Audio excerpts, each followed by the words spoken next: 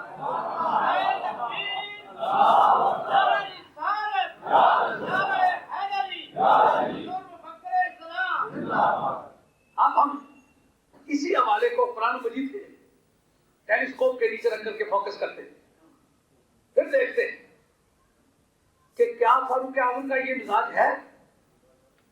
کیا جس جگہ سرکار بیٹھے اس جگہ اللہ اللہ کرنا یہ شرک کا محل ہے؟ اس میں شرک کا شعور ہے؟ سیدھے سادے لوگوں کو گمراہ کرنے کا کیسا مقدس فریب نکالا ہے. کیسی نیک قسم کی بے ایمانی ہے. حج اور آب زمزم سے دھلی ہوئی بے ایمانی.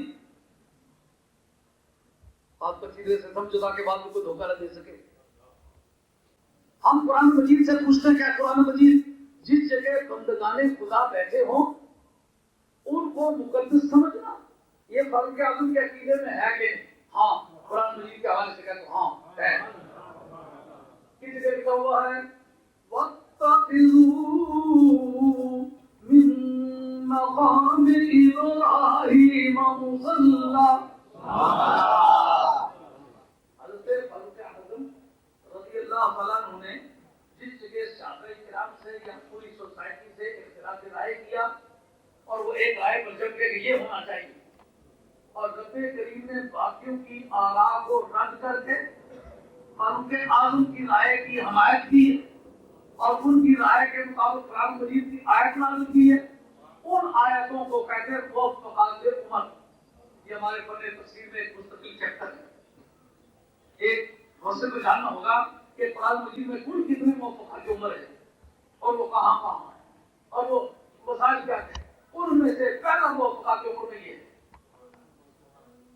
ہوا کیا جس وقت نبی کریم علیہ السلام نے مکہ فتح فرمایا اس کے بعد کام کی طرف سرکار سے کہنے لگے یا رسول اللہ لبن قتلنا من مقام ابراہیم مصلی.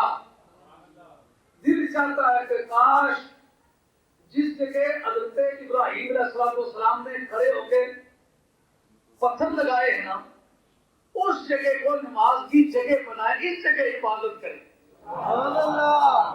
جس جگہ حضرت ابراہیم علیہ السلام کے پاؤں لگے ہیں نا اس جگہ سر لگائے. مزہ ہے پلکا نال بہاریاں دے جسے بکریاں یاد چلے. سبحان اللہ سبحان اللہ. پتھر کو کیسا مقدس ہے. پتھر لگانا چاہتے دیوار پر کتنی اونچائی پر یہ ان کے دل میں ہے. پتھر کو کیا پتہ ہے کہ دل میں کیا ہے. پتھر وہاں تکلیف کر کے ان کو اوپر لے جاتا ہے. فولڈنگ ایسا ہے فلیکسیبل ہے کہ وہ خود ریشنل ہے, خود دانش رکھتا ہے. اور پتھروں کو کب پتا ہے کسی کے دل میں کیا ہے. رب یہ بتانا چاہتا ہے اور دنیا کے لاکارہ پتھر اس بات پر غور کر. تو کہتا نبی کو غیب کا علم نہیں, نبی کے پاؤں پتھر چوم لے پتھر کو غیب آ جاتا ہے. نبی کے بارے میں جو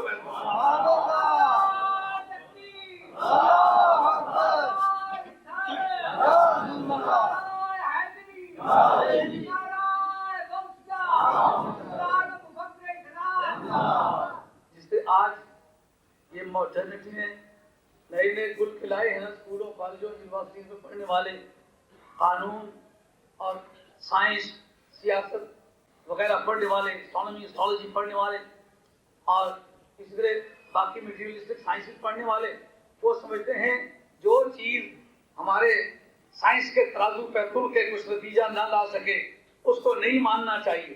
اگر تیری اماں کو اسی ترازو پر چڑھا دیا جائے تو تیری بیگم سے مختلف نتیجہ نہ لائے تو میں پوچھتا ہوں کہ تو ماں کو بیگم کی طرح سمجھے گا بیگم کو ماں کی طرح سمجھے گا اور تیری ماں تیری صرف ماں ہو کے اتنی عزت والی ہے، اگر بیوی کی جگہ سمجھے تو کافر ہو جائے.